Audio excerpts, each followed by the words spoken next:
Thank you. We had a little glitch this morning, so that's a good sign. Good afternoon, everyone. Warm welcome to the Scottish Parliament. I'm Claire Adamson. I'm the MSP from Nova Militia and convener of the Constitution Europe External Affairs and Culture Committee of the Parliament. And I would like to welcome you all to our Festival of Politics.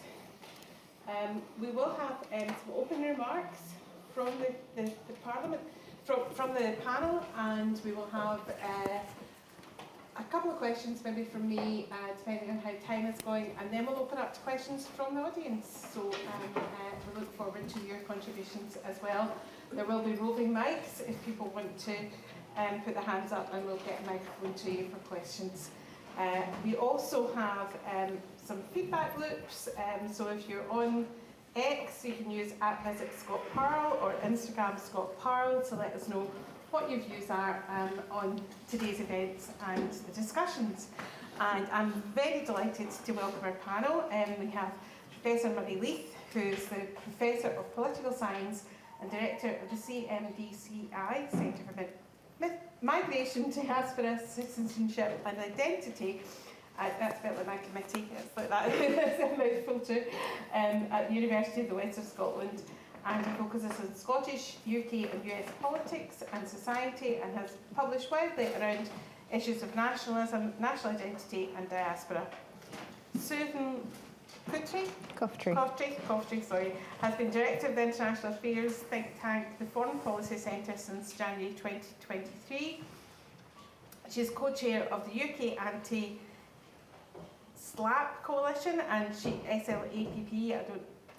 SLAPP, it stands for Strategic Lawsuits Against Public Participation, which Trump has been accused of potentially utilising, so may come up in the discussion. Okay. I had a few issues with my microphone in the last session. If you can't hear any of the panel, if you raise a hand and one of the staff will sort it out for you, hopefully. Otherwise, I'll have to shout. So I will try my best. So, sorry, Susan. You're also the co-chair of the UK, no, I've said that bit already, a trustee for the Campaign for the Freedom of Information in Scotland, and an honorary fellow at the City St George's University of London. Warm welcome. Also on the stage we have Robert Moran, who's a partner with the Brunswick Group, a critical issues advisory firm in Washington DC, and Robert is a management consultant, communication strategist, futurist and writer, and his novel is Lincoln 2.0, which explores a near future of AI candidates. And online, and not so early in the morning, but still early, a lot earlier than us, is Jason Boxt. He is the principal of RXN in Washington DC. He's worked in public affairs and opinion research for more than 25 years, with expertise in communications and digital research, reputation and brand management, campaign and message development, and political strategy. And we also have two BSL interpreters with us, Robert Skinner and Beth Malcolm. So I'm going to move to opening thoughts from the panel on today's discussion. And Susan, if I could bring you in first. Sure, thank you very much. I had the pleasure of actually being here at the panel last year on this topic and hearing Robert and Jason speak, so I'm actually very excited to hear their thoughts 1 year on. I mean, my focus is more on the international, and my career has largely been in the sort of civil society side of things. And so, when reflecting on the title, what does making America, like what has made America great in the past? I kind of thought about 5 kind of key points. One, of course, is kind of leadership around rule of law, the leadership around the liberal international order, the importance of the fight, the promotion and the progression of civil liberties and freedoms. The leadership role that the US has taken in terms of tackling international crime, so particularly in an area of interest of mine, kind of pushing back against corruption, anti-kleptocracy efforts, the work it's done around sanctions, and then sort of fourthly, kind of connected to that, other issues like transnational repression, which is where people are targeted across borders for speaking out on issues usually about authoritarian regimes. And the US had been leading a lot of that work until recently. And then sort of fifth, the kind of soft power and diplomacy piece, which the US, I think is well known for, and I think it's been very important in recent years in terms of the promotion of democratic norms and principles. Has the US been perfect? By all means, no. I think there would be very valid criticisms of the US on all of those points that I have just mentioned. I have some too. And certainly I can think of a number of issues. I'm sure many in the room can identify concerns about US foreign policy over decades. However, I think there's been a sense, generally speaking, that the US has been a country that's kind of been pulling in the right direction and working with partners around the world that want to kind of advance democratic principles and norms, as I was saying. However, what we've seen, already under the first Trump administration, and now here we are in the second Trump administration, and particularly in the last 6 months, I think what we've seen is a massive acceleration in terms of the backsliding around those issues. And as I said, domestic's not really my area, so I'll leave that to others. But it's deeply concerning where we are now today. So yeah, I think we'll get into some of the nitty-gritty of those issues. But I think, yeah, for me, America has lost its potential crown that it had, and it's to be seen whether it will regain it, and what the international community can do to perhaps pick up that piece in the fallout. Thank you very much, Susan. Is that microphone on? No. No, technology is defeating me. Can I have another microphone? Or switched on, please? Sorry. Sorry about this, folks.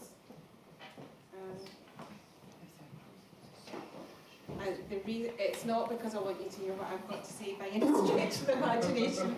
It's just that I've been told that there's a problem with Murray's microphone as well. So can we pass this over? I was going to say, I usually don't have a problem being heard. I'm told my voice carries. How's that? Does that work for everybody? And I won't try and sing because that's even worse. I thought a little of my background, not that this is about me, this is of course about America, but a little of my background. I was actually born here in Scotland. I was born in Kirky. But my parents left Scotland, moved to England when I was 4.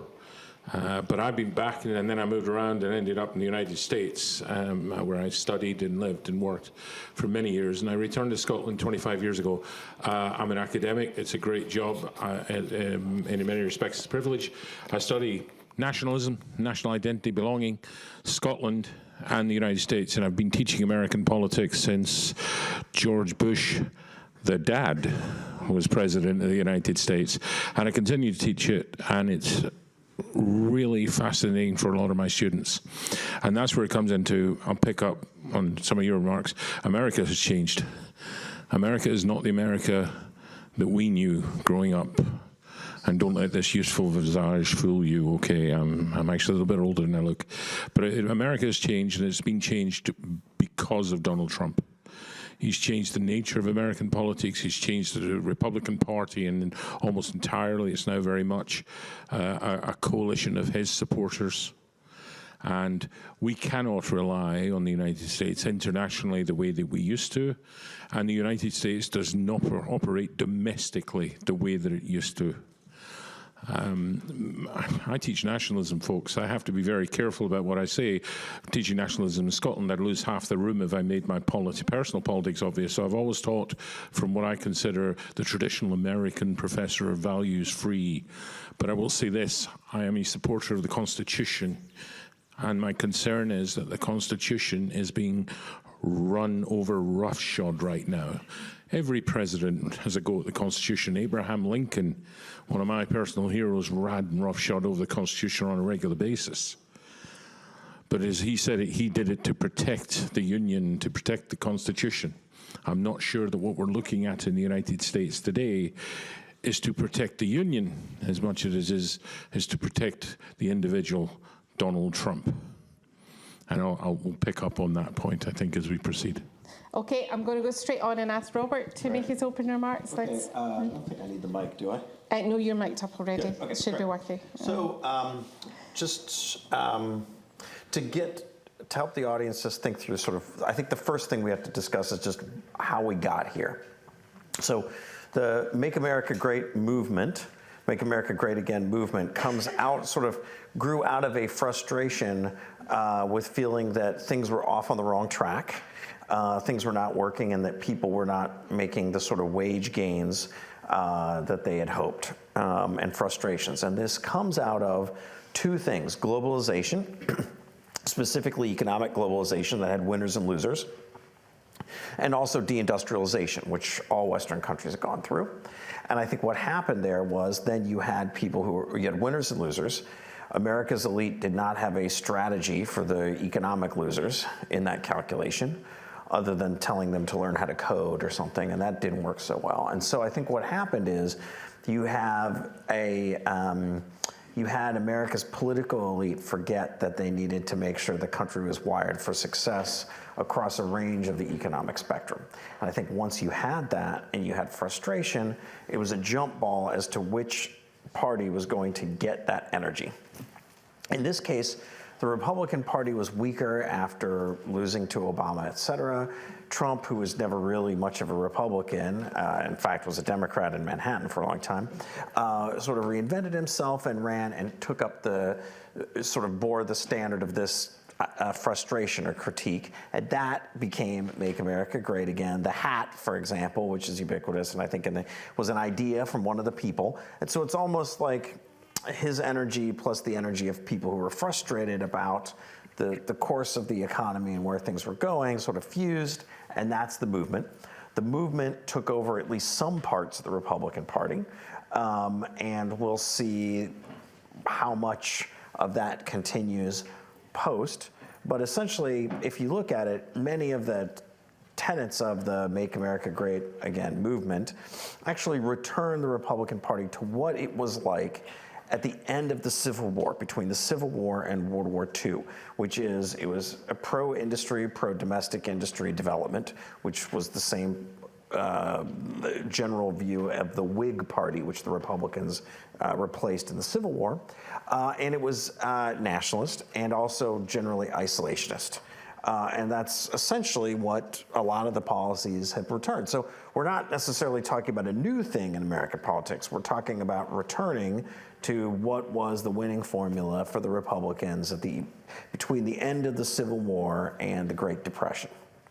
And so that's my view on it, and then we'll see what happens next. And we have a lot of other economic shockwaves to come, so that's an open question about how the economy develops and what that does for the president and the movement that has backed him.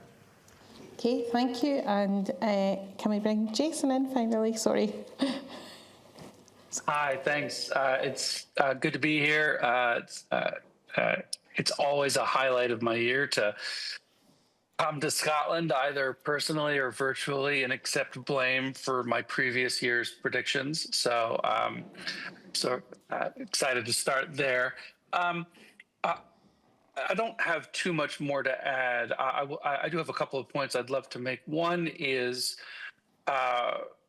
the economy, I think, is often an understated or underappreciated variable in the ebbs and flows of politics, either here or anywhere, really. And I think that coming out of COVID, America was ripe for some kind of a shift, and Bob alluded to that a little bit. There is this question that's been posed about, or at least an assertion that Trump has changed the U.S., and I think it's an open question as to whether Trump had changed the U.S. or whether the U.S. created Donald Trump and the opportunity for him and his advisors to do what they're doing. It's certainly not for debate that what we have seen in the last, and it's unbelievable to me that it's only been 7 months, that what we have seen in the last seven months is a structured, intentional effort to redefine both what is American and what is the American experience. For me, the thing that keeps me up at night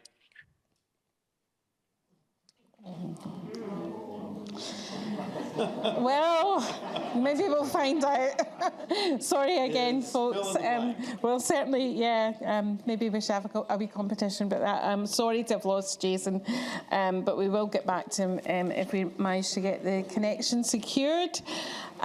So maybe just reflecting on what's been said, I guess the Make America Great Again slogan and movement had a lot of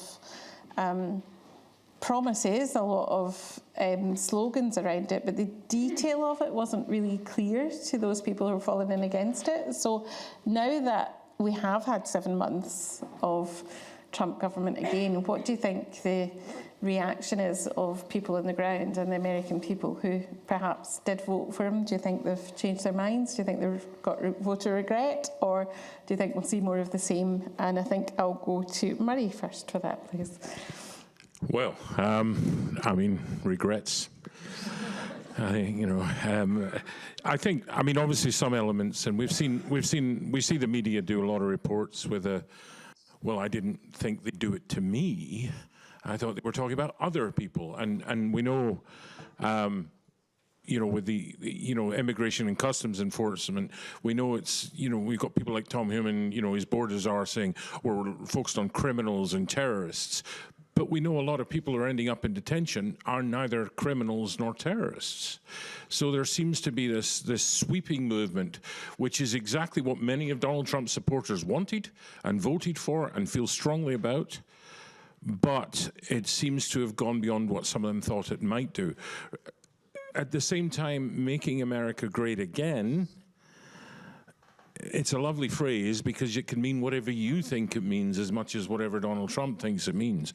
And let's be honest, we call it America's original sin, how America deals with its race problem and its divided society. And it hasn't. It never really has. We go back to the Civil War. It's been struggling with it on and off since then.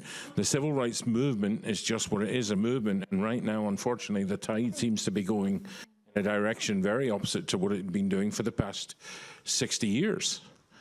And that's what concerns a lot of people. We must never forget that whilst he won the election, it was close. It was close. It was a lot closer than people think. But it's a presidential system. Okay, you got Congress, we can come back to that. It's a presidential system, it's winner take all, and he won. And he's taking it all. And what Donald Trump says, and of course that can change from day to day, is what Donald Trump wants to make America great again. And the thing, as I say with that phrase, is it moves around. There is regret. You can see this in the polling numbers, but he's still got 40% of the people regularly supporting him, and that's all he needs to win an election. Thank you. I'm going to bring Jason back, and I think you're back with us. I am. What was the question? So what keeps you up at night, Jason? That's where we lost you. A lot of things. It is this very intentional strategy of creating multiply overlapping headlines, so that the party out of power is unable to really respond or to focus in real time on what's happening, and an over reliance, I think, on the structures that are built in that were intentionally placed to slow things down, whether it's the judicial branch and providing this sort of ongoing check on the executive, or the creation of the United States Senate, which was incredibly intentional to bring things almost to a halt. And there's been a complete abdication of responsibility from any of the other branches of government to take a responsible role in slowing things down.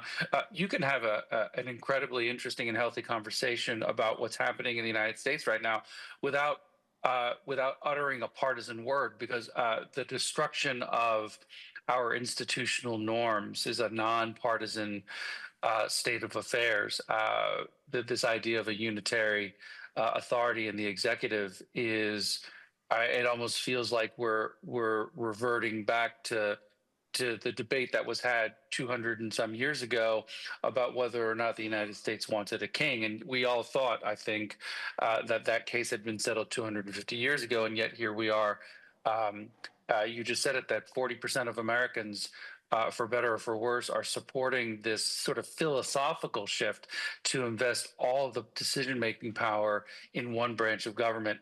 That's what keeps me up at night, because I don't know how we find a path back to a system of government where each of the branches of government has some both responsibility and accountability for sort of protecting this American dream. Okay, I'm going to finish with the thoughts of Robert on this, and I wonder if you could just, that was mentioned, this issue of the control of Congress, the Supreme Court. How much of that is real and how much do you think is illusion? Sure. Just for the group, just so you have the background, Jason and I both worked in political polling for a very long time. We still do quite a bit of opinion research in our respective firms. Jason came from out of the Democratic side and worked at a Democratic polling firm, and I worked at a Republican polling, two different Republican polling firms for a long time. So even though we have many things in common and generally agree on our sort of analysis of situations because we're looking at the same data, we came from different sides of the aisle.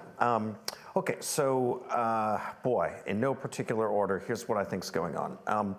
First, I think the concerns about the president having some kind of unitary control over the government are a bit overblown. I think if you step back for a second and you look at it analytically, first, the Republican Party, like both political parties, is a coalition. It is not entirely MAGA. There are other voters who are libertarian or who are old school Republicans like myself, who are not necessarily sort of in the MAGA wing. That's the wing that has the energy. But you could even see in the Senate, you had some pushback from different senators who were not really MAGA Republicans. So you've got that. The second issue you have is in the House, because of the tightness of the electorate, you're not going to see huge, massive shifts because most of the seats it's a foregone conclusion. I think in the UK system, you'd call most of our seats rotten boroughs. They've been designed, and that's the impact of computing on congressional districts. And so the issue is that the Republicans in the House have a very slim margin of control. And that's why it was very hard for them to get the one big beautiful bill passed and why they had to make some concessions on some of the tax issues. And so I think if the midterms are a challenge for the president, mathematically and historically they should be, well then there's that natural check because just generically, the Democrats should pick up somewhere like 15, 20 seats, and that would give them the majority in the House next time. So that's that. And then the Supreme Court is not a foregone conclusion. He's not happy with them. And so I think there's a number of issues that are checks on the president's power, not the least of which is the facts of the ground. So if you look at Ukraine, the president on the campaign trail was saying, oh, he'll be able to end the war just like that, et cetera. And he had this plan. That didn't work at all because we're constrained by reality. And the reality has constrained, and we're still stuck in that reality. And so essentially it looks like he's going to go back and mimic the Biden strategy, which is not what he ran on, but is what he's going to have to do because that's just the reality on the ground. Okay. Murray, I think you might have had a differing view about the control.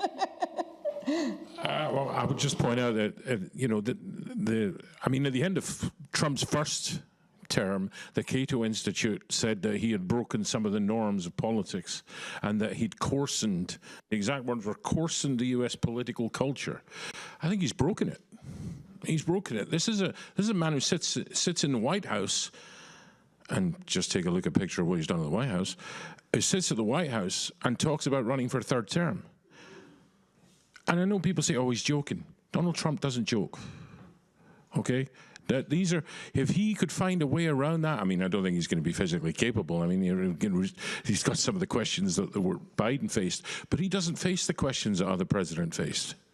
You know, he's the way he operates and the way he moves and the political support structure that surrounds him allows him to evade a number of things that any other president would be over the head with on a daily basis. $100 and 2 shots of whiskey. He doesn't run for a third term. Well, if you I'll put the money in your pocket. You can return it. Listen, to me in a I'll be couple happy, years. and I will go home and sleep tonight. Much better if you feel that is the case. It's Yeah. not gonna Okay. happen. Okay. All right. I'll tell you what. Seriously. Good whiskey. $100 and 2 shots says he doesn't run. Not bourbon, real whiskey. Whatever, yeah. I hope we're not breaching parliamentary rules, but I like the bet like this on the ballot. Hey, let's do side bets. It's all good. Susan, do you have any thoughts? Yeah, I would just pick up on Jason's point and what's been touched on about accountability.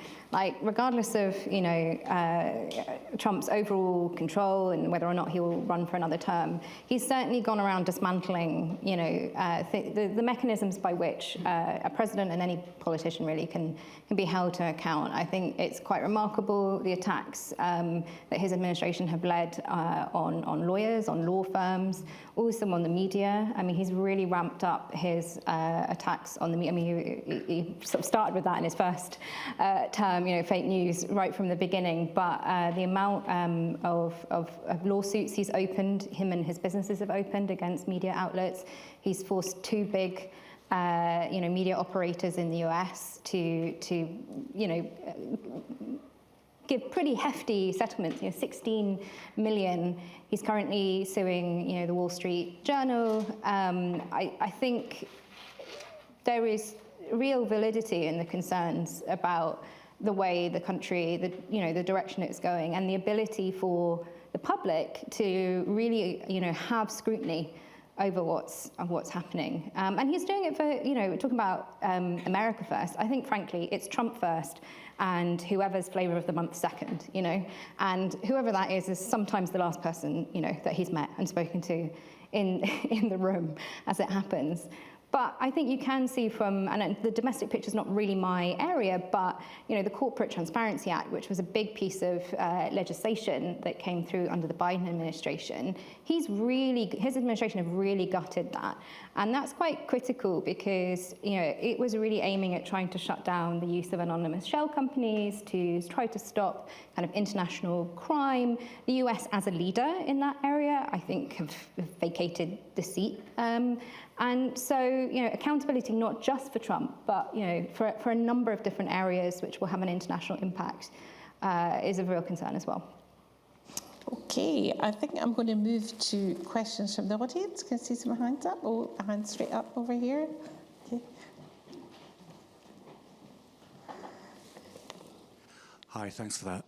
It was just to ask about the current, whether it's smoke and mirrors or whether it's a threat to US democracy, the gerrymandering that they're talking about in both Texas and California at the moment was my first question, quick one. Second one is, it was also mentioned about sort of isolationist policy, the Great Depression. What part did isolationism cause in that? And is isolationist policy today in the US likely to result in something similar and more catastrophic financially globally later down the line? Because we can see a lot of that sort of under the radar, not necessarily in mainstream news. Okay, I think I'll go to Jason first. Is that okay? Lots of thoughts on gerrymandering. I'm happy to start because I know Bob's going to weigh in on the gerrymandering question. I had written Texas in the margins of my notes during the previous question. I will address the isolationism piece, and I know the other panelists will have a point of view on this. I think one thing that we've not really touched on is the impact on science and America's role in scientific discovery. And I wonder, and I question whether it is an isolationist policy that is causing X, Y, or Z, which I think the questioner was asking, and rather I think it's a more of are the specific things that are being done by this administration forcing something that looks like isolationism. The impact on science, I think, is something that's underreported. The loss of funding and confidence in both both the government's lean into science, but also in this sort of global perception of the role that the United States plays in scientific discovery. I think we're going to be feeling the effects of that for a very long time. I actually think it's an interesting opportunity for the UK and for Scotland, even more specifically, to assume that mantle of scientific innovation. We've scientific innovation and the process of scientific discovery is not a market. Is not a market-based process. Scientific discovery often is done in the absence of projected or specific goals or outcomes, but rather in the pursuit of the possibility of what we can learn. And I think what this administration has done has shifted the scientific model to a specific market-based outcome, which I think is going to be debilitating for the U.S., for the healthcare industry, for scientific innovation, with the exception of Silicon Valley, which seems to be moving full speed ahead. I think that's going to be a problem for a very long time. And I think it will force then the United States to assume an isolationist role, because I think that has been one of the underpinnings of our global leadership in the last 75 years, is the fact that nearly every great scientific and medical discovery has come from the United States, and I think that era is done. Okay, Robert? Yeah, so great questions. I think, so first, the isolationist impulse. I think what you're seeing here is not exactly isolationism, but a push from his own political coalition to refocus American resources on America, which comes out of exhaustion and frustration and a reaction against the Bush-era decision on Iraq and Afghanistan, which turned out to have boomeranged on the Republicans and been very negative, and now is being viewed as a huge sort of colossal mistake. And so the isolationist tendency is really all about is being interpreted in the United States as how do the Americans reconstitute American investment back in America as opposed to other transnational institutions. I think the challenge here for democracies generally is, people have generations move on and people forget.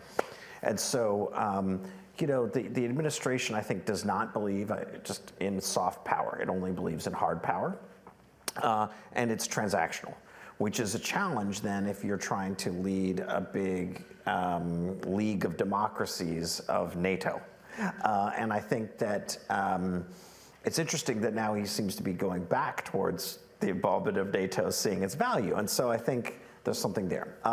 In terms of gerrymandering, very quickly, for those in the audience, as you probably know, the United States is a federal system. Each of the states, after the census, gets to draw their lines for their districts. This has become a weird political football where states like, I don't even know where Wisconsin is on this now, but they had a big Supreme Court justice election in Wisconsin, and they may or may not redraw their lines. And so what you've got is this weird sort of brinksmanship thing where one state decides to redraw its lines and then other states threaten to redraw their lines to maximize the partisan advantage of that congressional delegation being sent to Washington. And they're allowed to do this because in many states, the Republicans or Democrats have all three levels of power in that state, the trifecta. They control the legislature, the executive, and the Supreme Court, and then they can do what they want, right? And so my last point would be that three things created a lot of political polarization in America. Number one is computing power. We could always gerrymander. Gerrymandering is a very old idea. It goes back to very early in American politics. I personally helped gerrymander Pennsylvania twice, but we did it with beer and not good computers. Now you have much better computers. So compute is the number one thing that made America more polarized. The second is jet travel. Because of jet travel, members of Congress could fly home to their districts on the weekends. So they didn't hang out and play poker and play softball and get to know each other. They go back to their gerrymandered districts. The third is the end of the draft.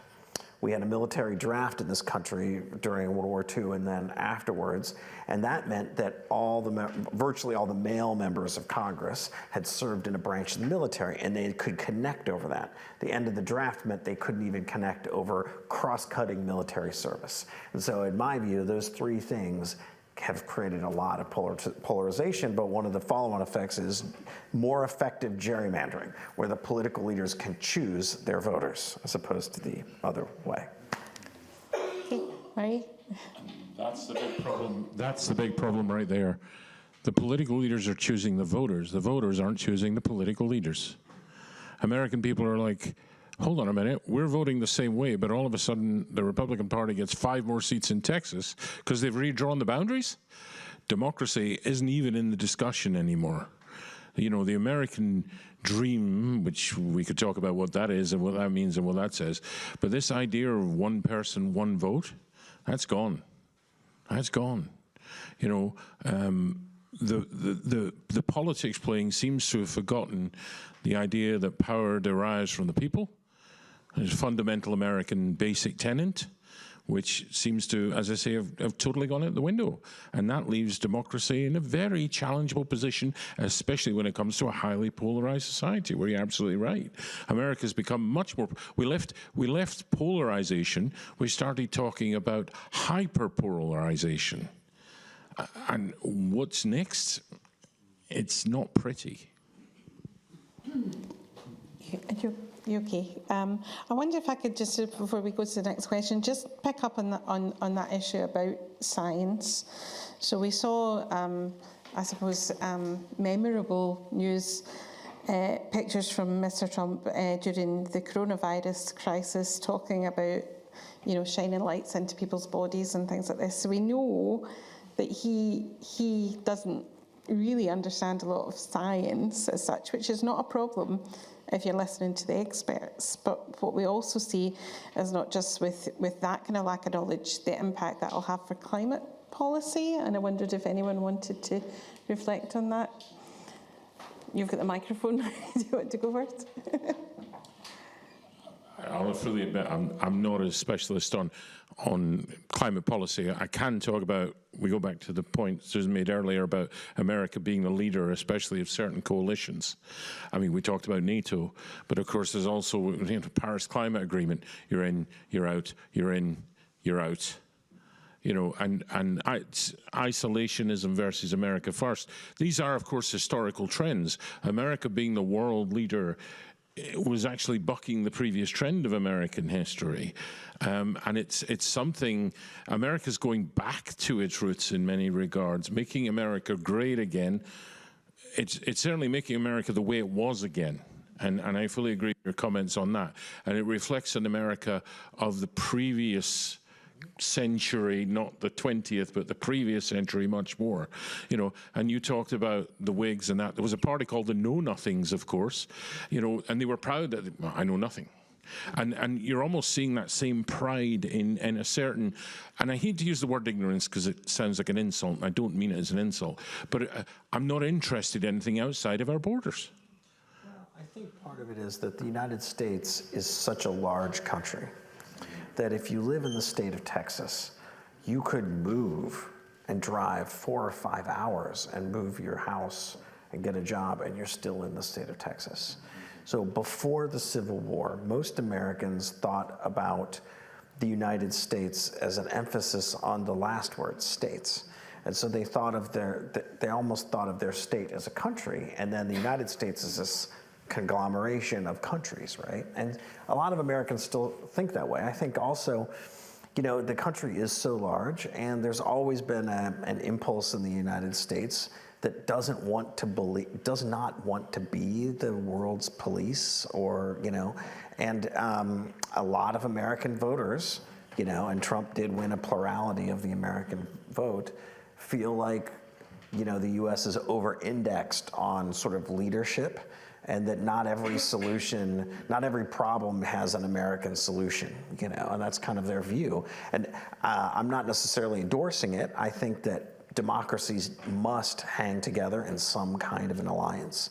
But I think that that's where a lot of the American people are, where they're sort of skeptical of American international relations. Jason, you've got a final thought? Yeah, I appreciate Murray's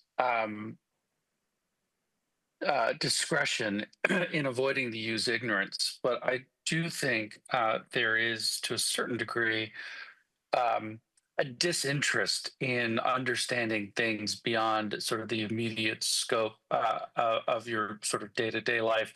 I don't disagree with Bob at all. I think that the country has become so big, and there is a real move away from any kind of a shared American experience. We are truly the sort of coat of many colors, and not in a way that the coat looks fashionably attractive.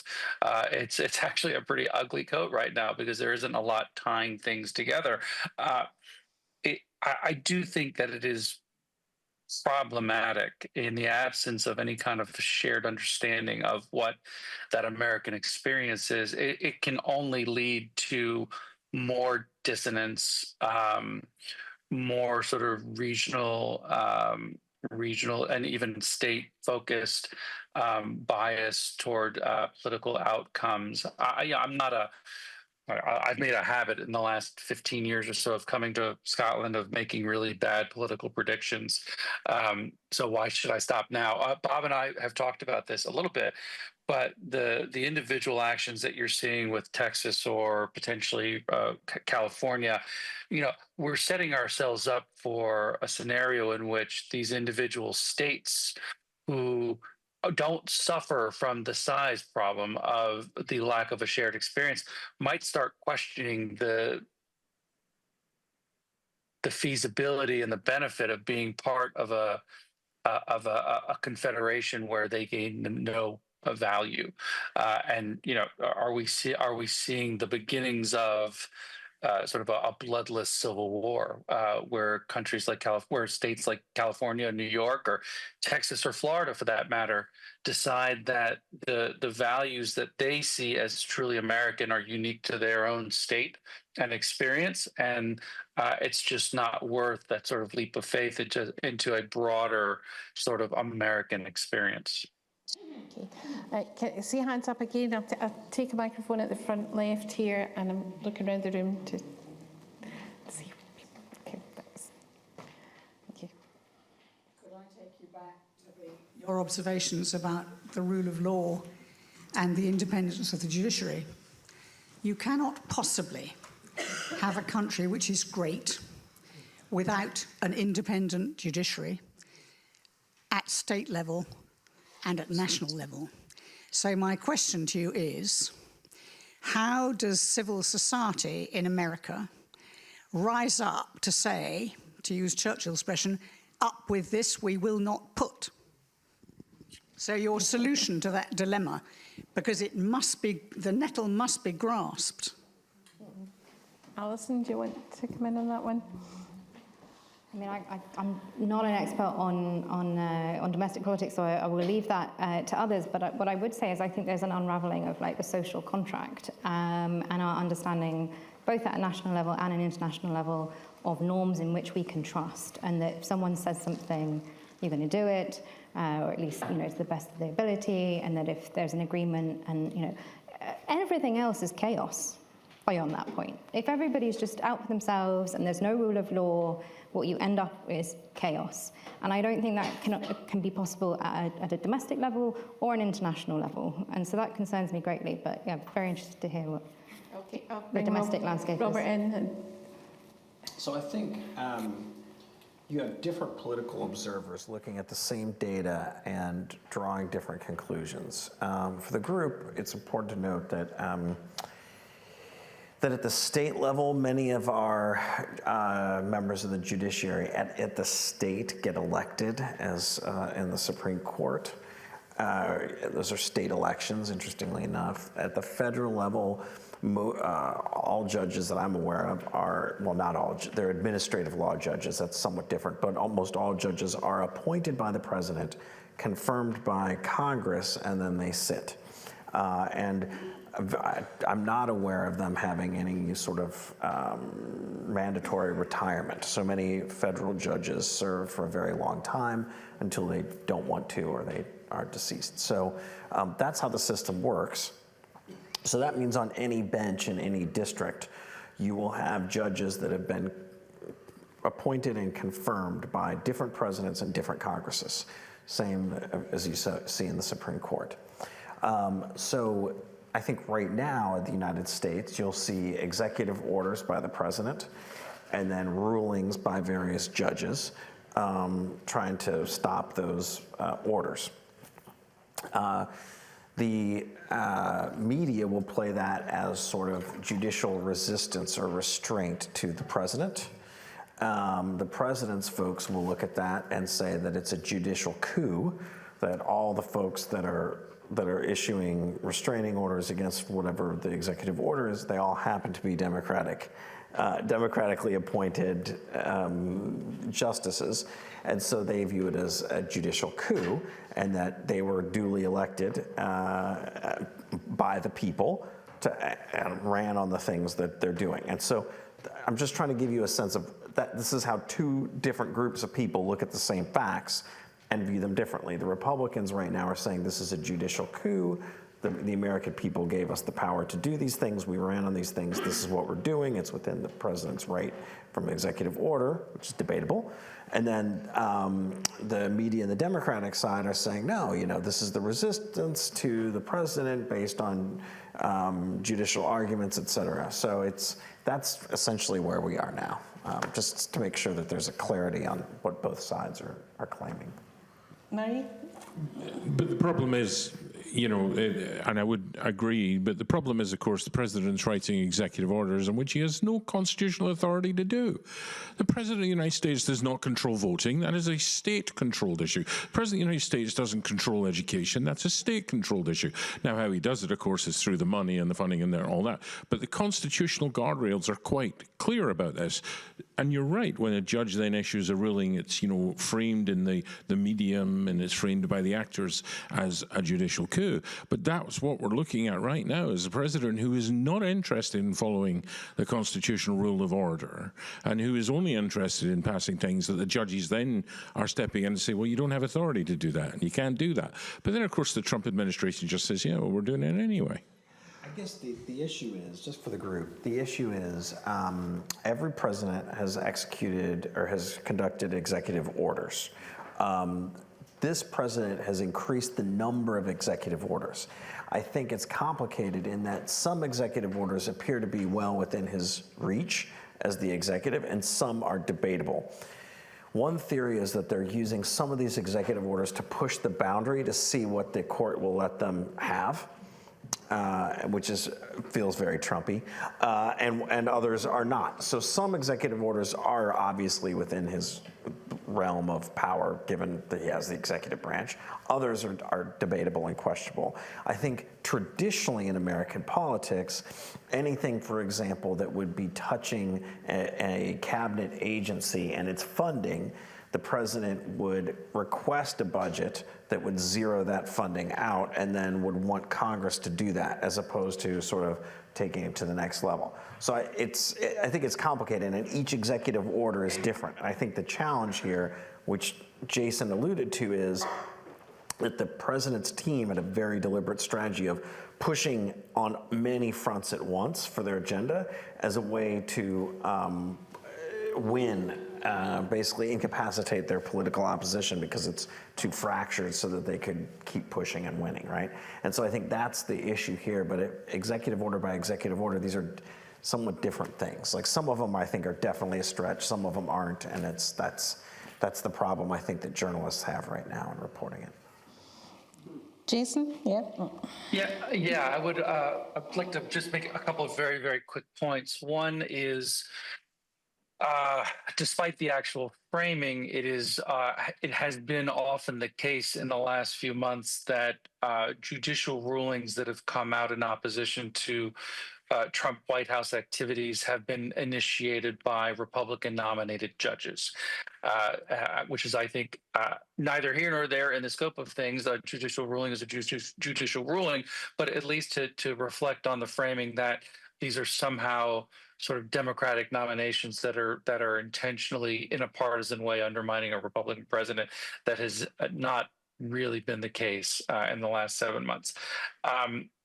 The sort of add on to that, I would say, is that what is really dangerous here is by turning by this framing of judicial resistance or some kind of a judicial undermining of an elected president's agenda, really goes at this sort of trust issue and undermining both American trust and international trust in the United States as a system defined by the rule of law, and it takes us closer, I think, to this perception of a banana republic where all the and I know Bob said this earlier, and then he may not have been speaking directly about me, but the idea that we're exaggerating the sort of the destruction of these norms. I don't think it's an exaggeration to point out that there is a causal relationship between adherence to rule of law and the trust that we invest in the system. The last thing I will add, which is a purely partisan Molotov cocktail, and I apologize. Bob, I would say this to you if I were sitting next to you. This practice of the Republican Senate disallowing the nomination process of Democratic appointed judges in the last year or 18 months or the last 6 months, this sort of arbitrary obstacle to preventing an elected president from being the president for the full 4 years of his term. This is a relatively new phenomenon, and it is one that was absolutely initiated by Republican Senate. We were worried about it at the time, but at the time it seemed more of a political nuisance. I'm not assigning any kind of causal effect here, but we are now in a place where we don't believe that the system is going to adhere to sort of the constitutional standard, but it's rather now becoming more of this sort of normalized in the moment, political acceptable standard. And I think it's just really bad. Right. I think because people are sort of eschewing some of the guardrails of the past, it makes it worse. And by the way, Jason's right. I forget which executive orders, but several executive orders were flagged by judges who were Bush-era appointees. I think it was all Bush-era appointees. So.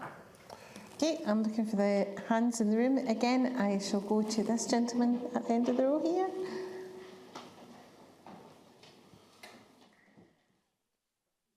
Observation.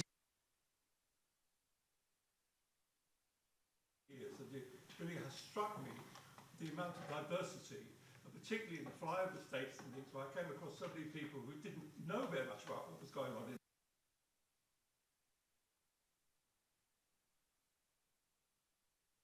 judging what's happening in the US by European standards, and that we need to start thinking about it differently.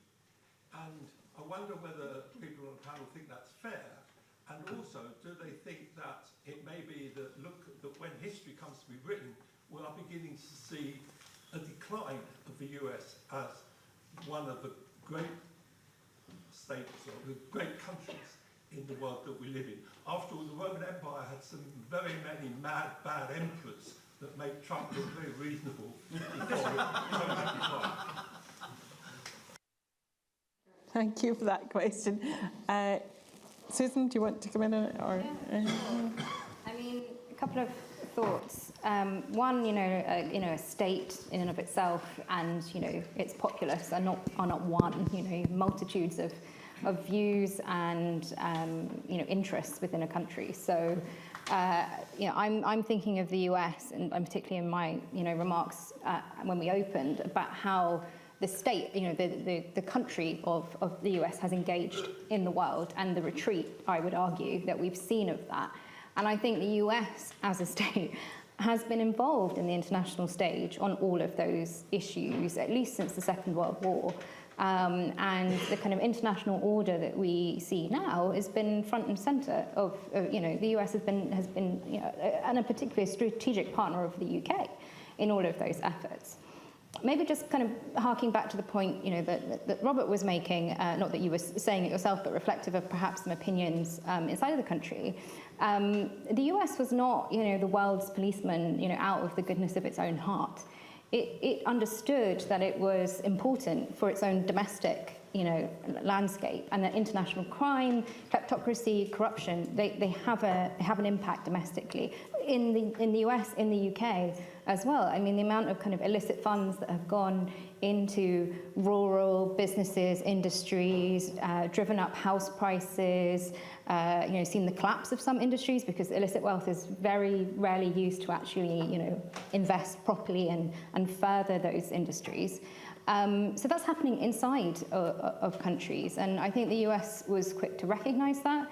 Under the Biden administration, corruption was recognized as a threat to national security, that it was impacting, media, all kinds of things. The transnational repression aspect I spoke about earlier. I could go into loads of detail, and I don't want to occupy all the time. But my point is there is an interplay between those things, and I think yes, we have different standards and different things. But I think if we're looking at how the world order has been and where it's going now with the US's retreat, I think we should care. We should all care. Anyone? So, I would say your question is interesting, and you referenced the word empire, so I thought that was fascinating. I think that it's exactly the point. You have a number of American voters that don't want an empire, right? And so it's not pure isolationism, but it's a walking back of a level of engagement that the United States has historically had. And I think that's a big impetus within the sort of MAGA movement, which is, if we take it out of the normative realm for a second and we just say it's neither good nor bad, but it just is, and then what does that mean? It's actually very interesting. What it means that the likelihood is that you'll have a Democratic president that will follow Trump. So normally in American politics, you have one flavor and then followed by a very different flavor, and you kind of do that, right? And so we'll see, but my guess is that's what you look at. But let's assume for a second that the sort of MAGA impetus has legs and continues to sort of drive American politics.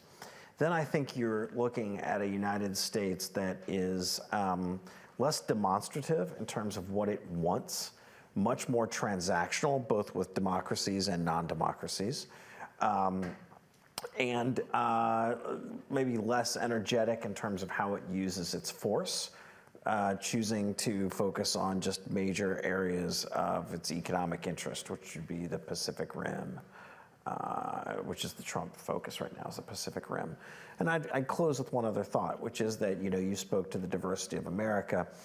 Our immigration patterns have changed quite a bit nowadays. And so you have a lot more people coming from Latin American countries and Asian countries. And so I think that also changes the way American voters think about the world as well. And I do think that there's a lot of questions about hemispheric relations. We're obviously in Europe, so that's NATO and how you think about that. But I think there are very big open questions about how the US would operate with Canada and Mexico and the rest of Latin America. I think that that's very important to the United States in terms of the future. And I think it's not very clear which way that's going right now. So, Mike. I'm just going to make a couple of quick comments. One is, I'm always personally shocked that there are people who are not interested in politics. They're strange people. And I know I'm talking to the wrong crowd on this one, but the vast majority of people don't care on a daily basis. I come from a family where they're still trying to figure out how I turned out. None of the rest of my family care about politics. And they don't, they vote, and that's it. And half the time, I weep silently because they do not know what they're voting for. And they don't care to know. and I love them dearly. Don't tell them I said that. The other thing is because the diversity issue came up. I'm going to point a little thing. We talk about diversity, Kameen, and let's not get into the whole DEI and the attacks on that. I'm going to point it out with one example. 7th of December 1941, a day which will live in infamy, of course, and the attack on Pearl Harbor. Doris Miller, an African-American sailor, was on USS West Virginia. And it was attacked, of course, it was in Pearl Harbor, it was attacked. And he ran upstairs because his job in battle stations was loading. African-American sailors, of course, could not hold combat posts on board at this point in time. He was a laundry mess assistant. He did just that, the laundry, and cleared up dishes. He found his gun captain injured and lying next to the gun. He moved him, and then he took over the gun and defended his ship against all the rules. He won a Congressional Medal of Honor. The webpage that outlined his personal story was taken down recently, and it wasn't put back up because he's a diversity Congressional Medal of Honor winner. That's a problem. Oh, I didn't know that was what that one. Jason, do you want to come in? No, I think we can go ahead and Okay. open it up for more questions. Okay, just on that point, one of Trump's orders has been to starve some of the organisations of money and funding. So public sector broadcasting and radio has been hit very hard in America. What impact do you think that'll have on the populace?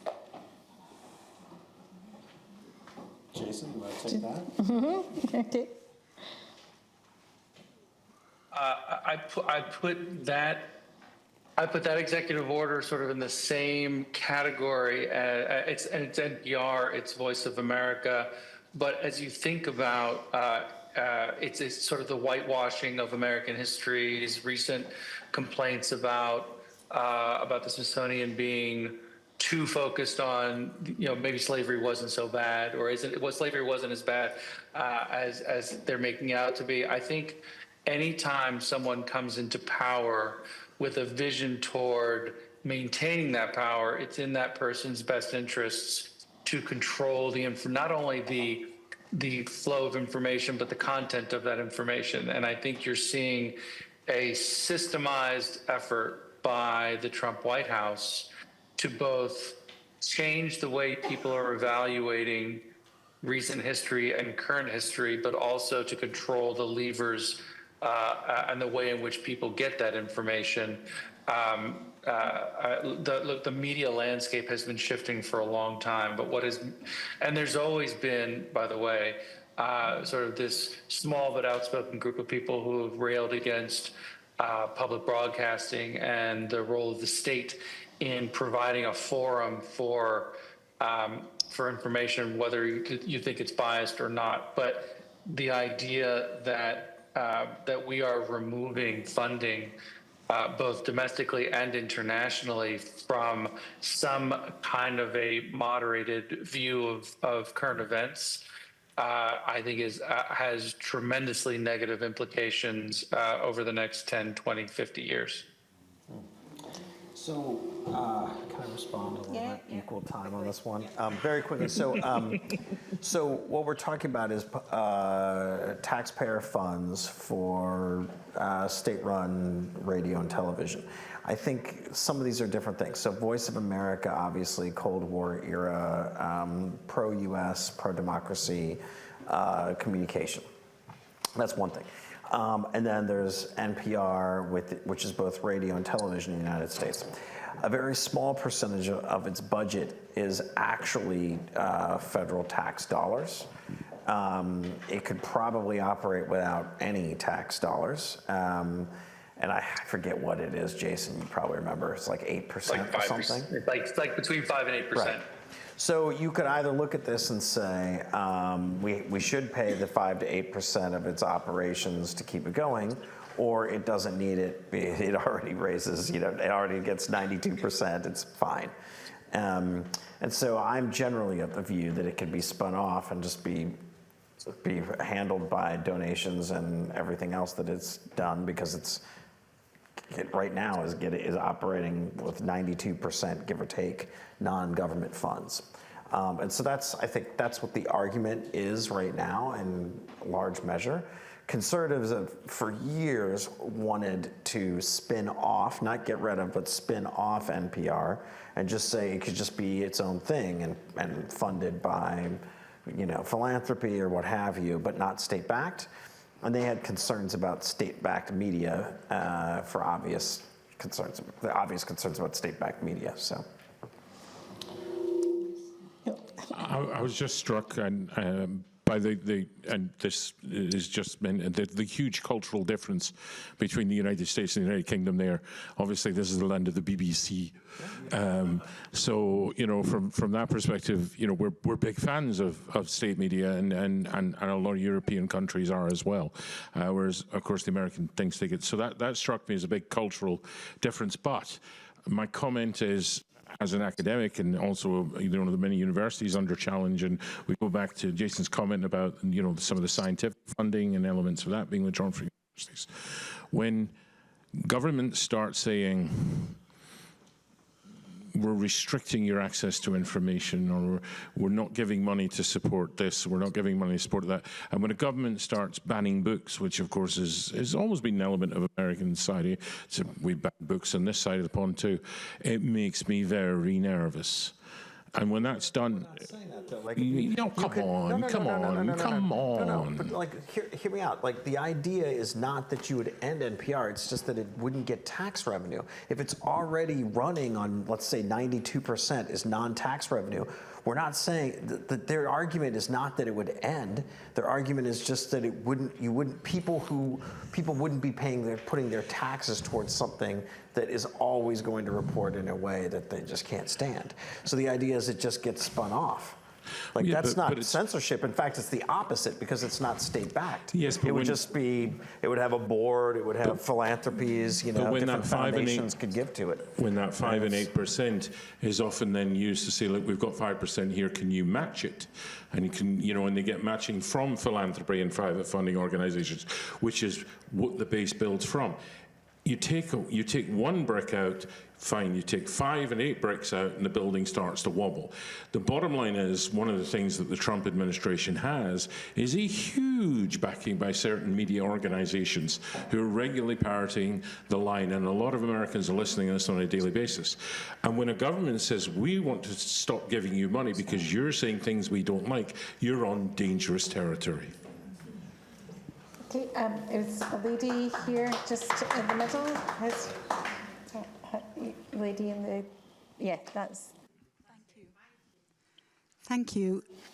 In terms of how we got to here, and I heard globalization, deindustrialization, the swamping of the media with what I would call balloon language that people absorb very easily. What I haven't heard, and I'm very interested in the panel's view of, is to what extent, if any, do you think there has been an influence of fundamental evangelicalism, if that's a word, fundamentalism in terms of the evangelical community over a great many years? And has there been an impact and an influence by that particular section of the population of the US? Oh, that's a big one. I don't know if anyone wants to come in on that one. Jason? No, nobody's, oh, Murray. No, one of the joys, again, and I realize it's a privilege being an academic, is, as students doing research around these things. I had a student do a research project around Christian nationalism a couple of years ago, and there's no doubt that amongst the Trump tent and his rebuilding of the image of the Republican Party and the contents of the Republican Party, is Christian nationalism is a large element of that. We see Pete Hegseth appointed, of course, as Defense Secretary, and there's been a bit of a stushy over his social media posting of some of his pastors' words that women shouldn't get to vote. But it's important, when a public official makes announcements, and a social media posting is a public announcement. When they make an announcement and they won't retract it, they won't say, I disagree with this. And of course, they're saying I can neither confirm or deny. That's an issue, but there's no doubt America's a very religious society. It's always been a very religious society. It maintains its religion at a level that we struggle to really understand. Our census, you may not know this, our census, 51.1% of people living in Scotland reported not having a religion. So we're now officially a majority unreligious society, and the concept of that in America would probably freak a number of them out. Right, we have a different political culture and just a different, generally a different culture in that regard. I think, so my answer would be that the impact of evangelicalism and fundamentalist views of the Bible, for example, probably peaked in the United States in George W. Bush's re-election of 2004. And that the impact of what we would generically call the Christian right has sort of declined net over time. And I say this having worked in Republican polling for a long time before going to commercial work. I think that the research shows that Trump's most strongest supporters actually are not as church connected. On the other hand, we also have data that shows that evangelical Christians gave Trump a very high percentage of their vote. They're not necessarily big backers, but they gave him a high percentage because he cut a deal with, essentially no one is under the illusion that Donald Trump is up for sainthood. As a lapsed former Catholic, I say, no one's under the illusion that Donald Trump is up for sainthood, including evangelicals. But they know they know that he's a deal maker, and they know that this is a deal he will not go back on because it's too close to his interests. And so they support him for transactional reasons. But I think it's an interesting question. But I think what's happening is that basically, I think evangelicalism's peak was probably around 2004 and the George W. Bush re-election campaign. With that said, there's an interesting indication that suggests that Gen Z men, so younger millennial men, have been returning to church, which is very interesting, and been more interested in faith, but not Gen Z women. So that's an interesting, we're still that's a very new phenomenon, but it makes sense with the consumption of sort of social media that looks at it like a Stoic philosophy has been very popular among younger people recently as well. So. Anyone else want to comment on that one? I've not seen anyone jump in, right? Yeah. I would just say that religious language does dominate in many aspects of regular political discourse in the US, and it is something we struggle to understand, but it's just perfectly natural in US political culture. I think it's healthy in democracy. Like, you have Catholic politicians that have been open about speaking about their faith ever since John F. Kennedy got elected. I think that was good for us. I think it's good that you have Jewish politicians that speak openly about their faith. Same with Muslim politicians and Protestant politicians. And so I think it's fine in democracy to say this is who you are as a human. Right. Right. If you're trying to put your one view through, yeah. Yeah. Marie. I was just going to say, on that point, I find it very fascinating that a lot of Catholic organizations are holding prayers outside of ICE facilities, holding public prayers to support the people in detention. That shows how the religion does cut across political lines at certain key points. Interesting. Yeah, I'm going to go up to the back of the room. I've not been up there yet. So there's a gentleman over here. Stand up. Bob, you mentioned at the outset that the economy is underappreciated in all this, and given some of the data, the work you've done and some of the data, is there an economic profile of the typical Trump supporter that's distinct and different from the rest of the U.S.? And what economic variables are you watching to see how the tide turns? So Jason and I, we're going to be good on this one. I think because we have the same data. Basically, what's happened is if you go back to the George W. Bush re-election of 2004, in that era, Republicans still did very well with college-educated voters. What's happened since then and the MAGA movement is that basically Republicans and Democrats have switched some voters. What you've seen is you've seen some higher educated college voters who were traditionally higher income Republicans switch over and become Democratic voters, and you've seen non-college educated, especially non-college educated whites, flip over from being Democratic and like union voters to Trump voters. And I think you've seen a little bit of this in the UK as well, but that's definitely a phenomenon that you've seen. And I think one of the big open questions is to what degree will the tariff policies, for example, create economic drag that people would see and feel and be frustrated with and maybe say, right? And I'm remain very skeptical of the. I understand what they're trying to do. I'm a free trader, so I disagree with it. I disagree with the philosophical goal, and I'm also have a lot of questions about the execution of that goal. But we'll see. And I think that would be a problem. But Jason and I look at the same data. So what do you think, buddy?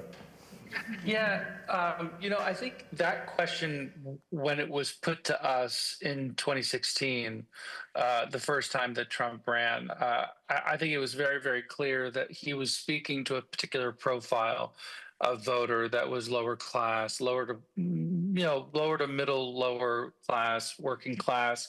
And I think the point that Bob made is true, is that we've seen a flip a bit, and that all of a sudden we see more elites. It used to be that the Republican Party was the sort of elite party, at least economically, and that has shifted a little bit. I think as you think about moving forward, the equation always changes. The political equation always changes when the economy is doing well.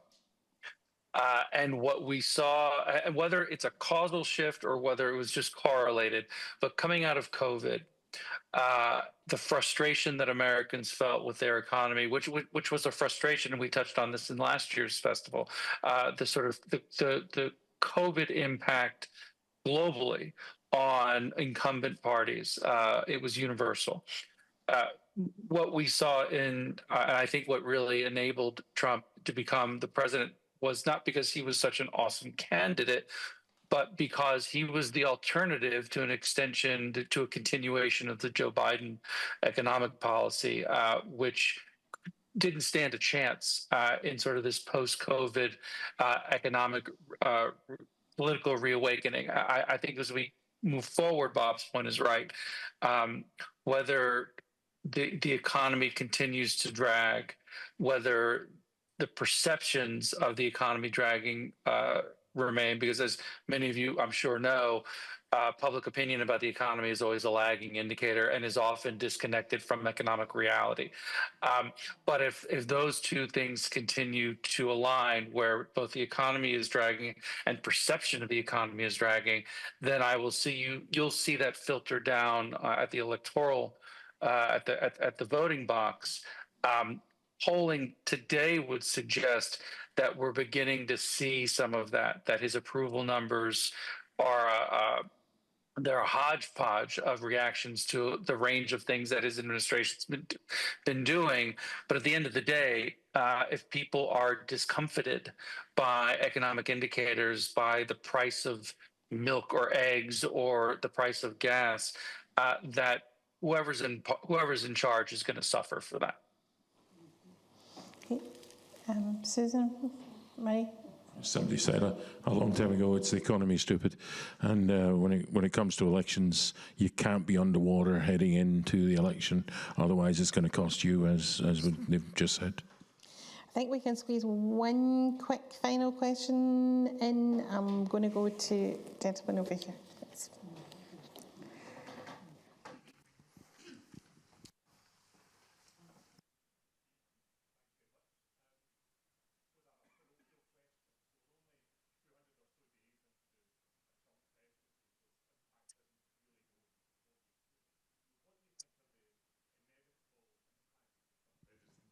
Scotland, and what are the challenges that we'll have to face, or the opportunities that I think that one goes first to Murray. Well, as I like to point out to people, mainly to do some of that discomforting stuff, is he's the most Scottish president ever. You know, and he could be a British citizen if he wanted to be. So the impact, well, I fear for our windmills and golf courses. No, I mean, they've already had impact. I mean, the tariffs have an impact, and some of the major exports from Scotland have been, you know, negatively impacted by these tariffs, could be negatively impacted. One thing is, I see we love these saying, you know, well, we've made a great trade agreement with the UK. Is that written down yet? And remember, I mean, trade agreements go. Trump blew up NAFTA and replaced it, and then he blew up his replacement this time around. So making a deal with the Trump administration is challenging. At the same time, Keir Starmer seems to have done quite well in managing the relationship with Trump, but that's definitely moving into your area. So, but what I would say is that there could be impacts, but at the same time, he has the family connection, and if there's anything that probably does connect with Donald Trump, it's that sense of Scotland. He's got property here, he's got connections here.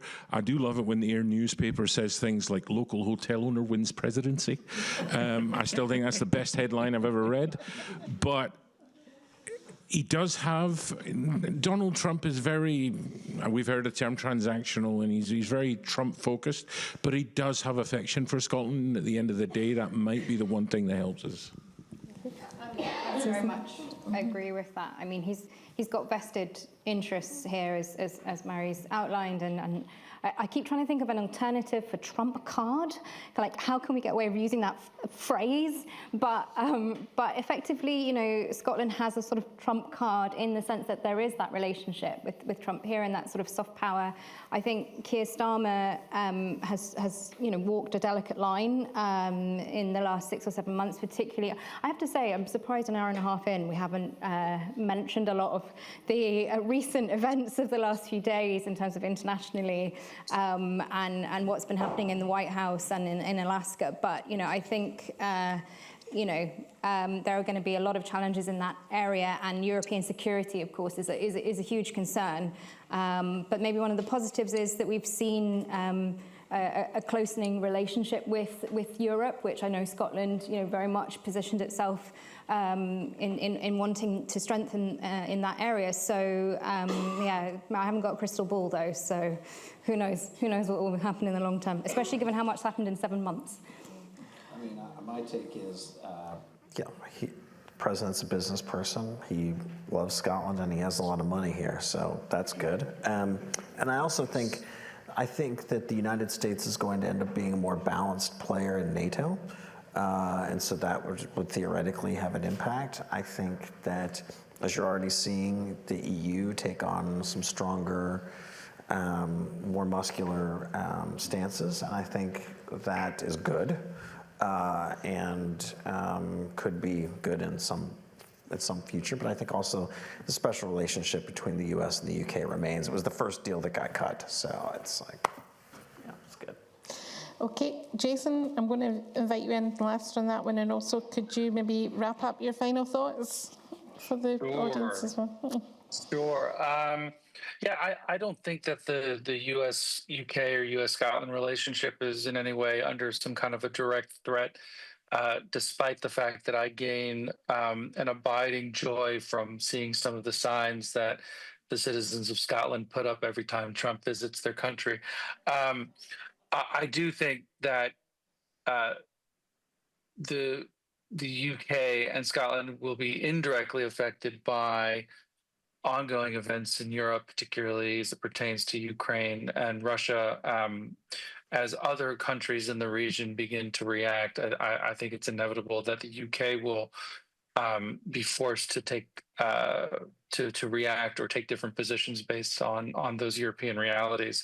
But yeah, Bob said it. The special relationship will continue. I think just in closing, these these panels on American politics have just become sort of increasingly depressing. I love talking about American politics, and I love that the people in Scotland love talking about American politics, and I'm grateful for the chance to come every year and talk about American politics. But talking about American politics has become exhausting, um, and I can't. What I will say though is I still, as part of my job, and Bob and I share the same job, I get to travel around the country and talk to Americans in their sort of in their natural environments. Many of whom, much to Murray's chagrin, I'm sure, don't talk or think about politics on a regular basis. They view Washington with a both distant and jaundiced eye. It's interesting that in the last few years, much of the power in the United States has shifted away from Washington and more into the states. And while I don't know how much comfort I take from that, it does present a different way of analyzing the American political tapestry. And I think as people who are obviously, you in the room, are interested in American politics, I would just counsel that you spend less time focused on the red meat of federal American politics and the headlines that Trump manages to squeeze in every day that the U.S. media loves to focus on. The real work and the real politics is increasingly being done at the state level and state capitals across the United States. And if you are really interested in keeping your fingers on the pulse of American politics and policy and how it ultimately may affect Scotland and the UK, I would suggest you spend some time digging in more deeply on what's happening at the state level in the United States. Okay. Or you could just sign up for one of my courses. Pitches not allowed. Any final thoughts? Yeah, actually, Jason said something I think is really, really important. It's something he and I have talked about many years here over drinking your national product, which is that, okay, we're in democracies. And could it be that that our democracies are so large that it's hard for the individual or hard for people to get their heads around it, or for them to act in a way that's consistent with local views? And you've gone through devolution here, right? And that's why we're sitting in this parliament.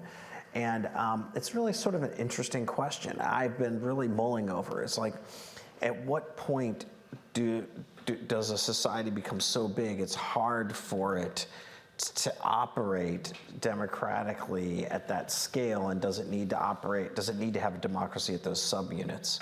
I think it's an interesting question. I think it might turn out that the United States returns somewhat to being much more of this much more of a federal system than it was during the Cold War, and that maybe we're not as demonstrative internationally because we don't have consensus, or maybe we are because we have consensus on a couple big things like China, but that it might be that in the future, with some of our democracies, they're so large. I think about Brazil and India, for example, right?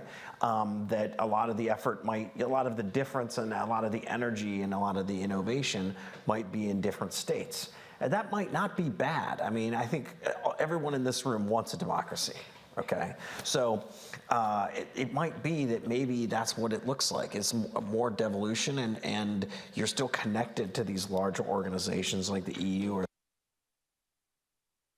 within them. It's an interesting question.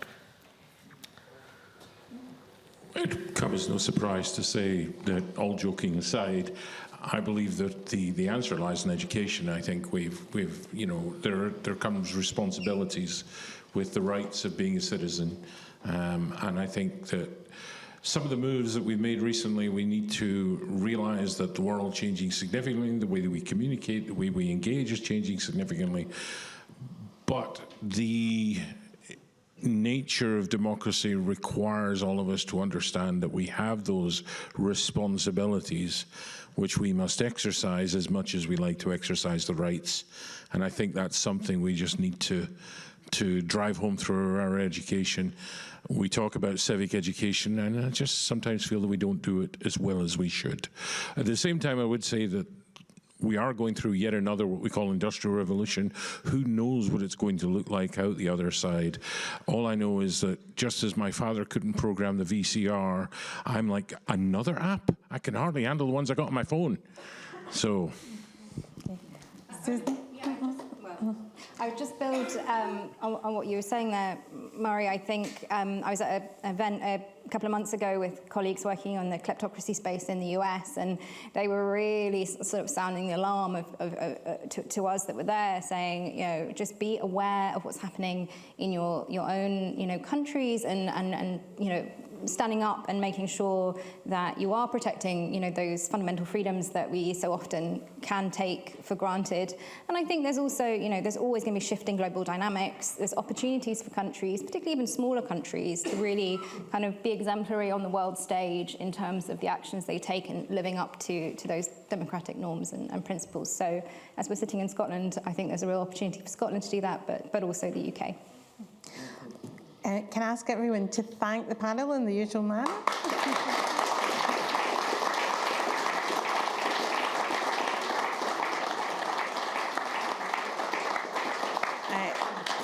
Thank you to everyone in the audience who asked questions and participated. I hope you've enjoyed the event. I think my takeaway will be looking at the difference in what democracy means in different areas. So we've seen how a country with a convention and a constitution rather has still has issues with how that constitution can be manipulated. And of course you mentioned devolution, but we've found in our own battles against a constitution that's based on convention and not rules. So very interesting to hear those comments. So thank you everyone. I hope you've enjoyed your day. Enjoy the rest of the day. It's a beautiful afternoon in Edinburgh. I'm sure you're all going to enjoy it. Thank you very much.